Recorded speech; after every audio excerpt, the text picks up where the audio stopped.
Okay, so here we're going to do 2.6 and 2.7.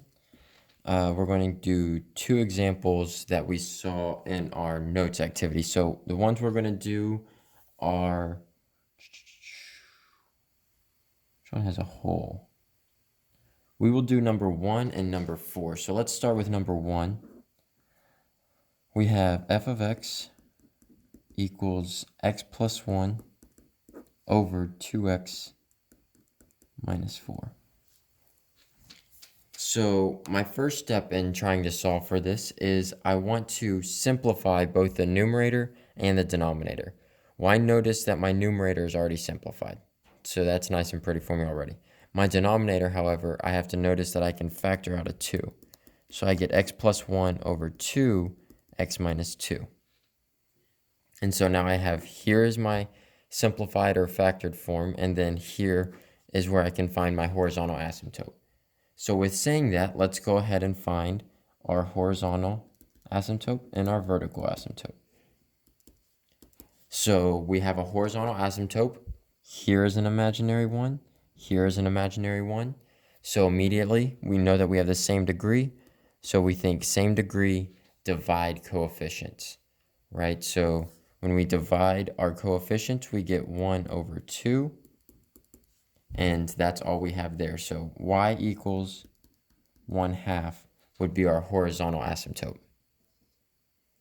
Our vertical asymptote, we want to set our denominator, and I think it's easier to use this one just because it's going to be easier to move over the 4. So you just have 2x minus 4, and you set that equal to 0. And so then we move the 4 over, so we get 2x equals 4. And then we divide by 2 to get x equals 2. And there we have our horizontal asymptote. I'm sorry, our vertical asymptote. Sorry, you couldn't see that work. So there's my work to solve for my vertical asymptote. And so now I know that x equals 2. And since I have a horizontal asymptote, I know it's impossible for me to have a slant asymptote, so that's none. You should never have both a horizontal and a slant asymptote. That should not happen. So that's always a good rule to remember when going about solving these. Next, let's look for a hole. Well, I'm looking here. Nothing simplifies down. There's no x that would make both my numerator and denominator 0 because there's nothing that can cancel out. So we have no holes. So for our next step, we want to find our x-intercept and our y-intercept. So let's solve for x-intercept first. So for that, we simply want to plug 0 in for our y. So we have x-intercept .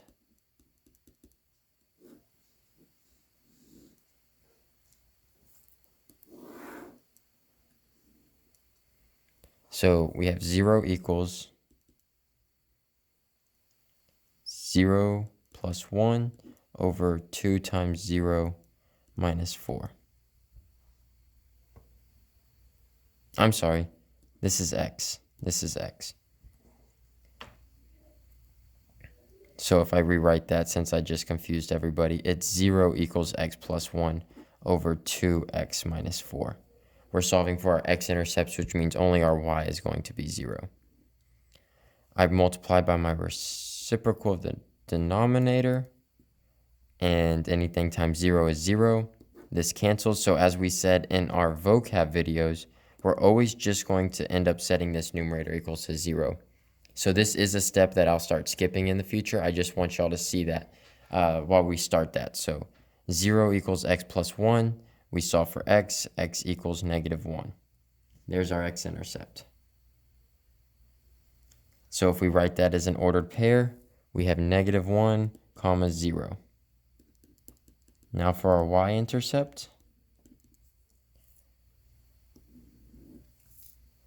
we set y and plug in 0 for all of our x's. So 0 plus 1 over 2 times 0 minus 4. And there we get y equals 1 over negative 4. And that would be our y-intercept. So if I wrote that as an ordered pair, I know my x is 0 over negative 1/4. And that would be my y-intercept. So the last thing I want to do anytime I have any of these is do my domain restriction.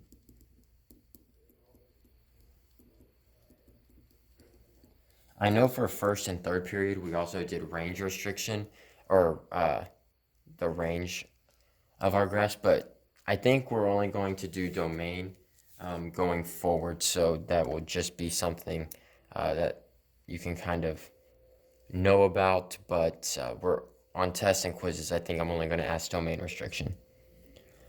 And when we think of domain restriction, we have to go to our vertical asymptote, because that's where that equals 0.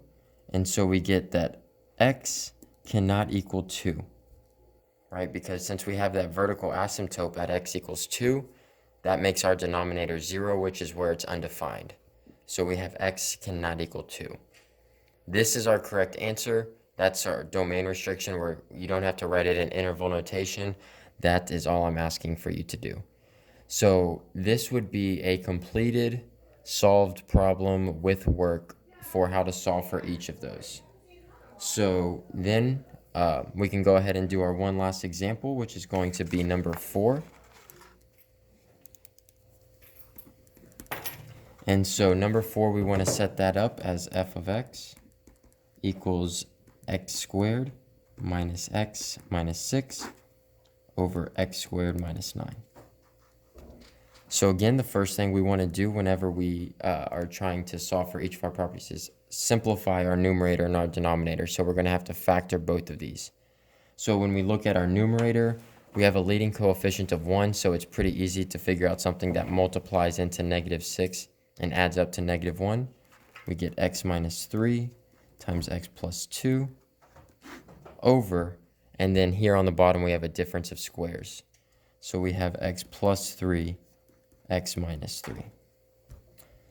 So here we notice that we have a whole, because we have something that cancels out. So we cancel out our x minus 3, which leads us to knowing that we have a whole at x equals 3. But this is not good enough for us. We need to find out where the y value is for that whole is as well. So we need to plug that back in to x plus 2 over x plus 3. So I plug my 3 in for my x. I get 3 plus 2 over 3 plus 3 and get that my y value is 5/6. So how I would want to write my solution for the whole of this graph is as an ordered pair, 3 and 5/6. So we got our whole out of the way. Now we can move on to our asymptotes, our horizontal and vertical. Well, again, we notice that we have a same degree. Whenever we have a same degree, we again go to SDDC, which is where we divide our coefficients. And we notice that our coefficients in both of them are 1, so we get y equals 1. And for our vertical asymptote, we want to set this entire thing to where it can't equal 0. So even though this cancels out, we still want to include that in our domain restriction. So we want to set up,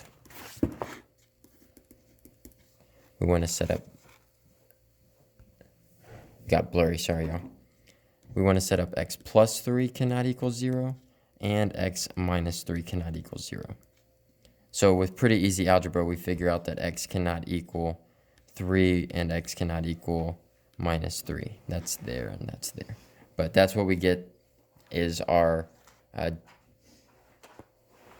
vertical asymptote for that question. So we can go ahead and transfer that answer over. X equals negative 3, x equals 3.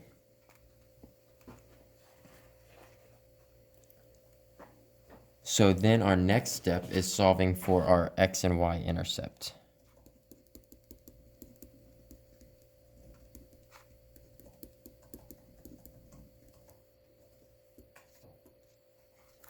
So for our x-intercept, we want to plug in 0 for y, since we know that every time we have an x-intercept, our y is 0.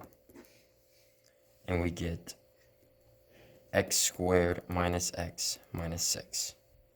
And remember, we're going to stop writing every single time that we multiply by the reciprocal of the denominator. We only have to worry about the numerator, because once we multiply, as we had in this example, it's always going to work like this, where it cancels out and you multiply this by 0. So you just worry about the numerator.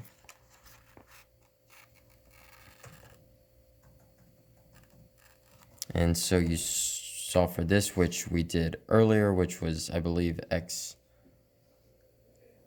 minus 3x plus 2.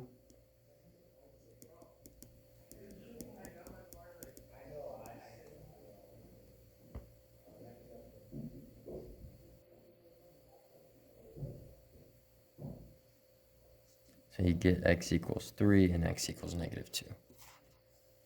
And those would be our x-intercepts.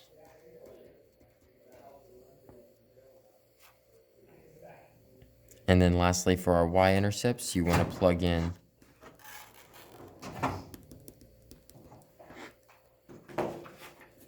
zero for all of our x's. So 0 squared minus 0 minus 6 over 0 squared minus 9.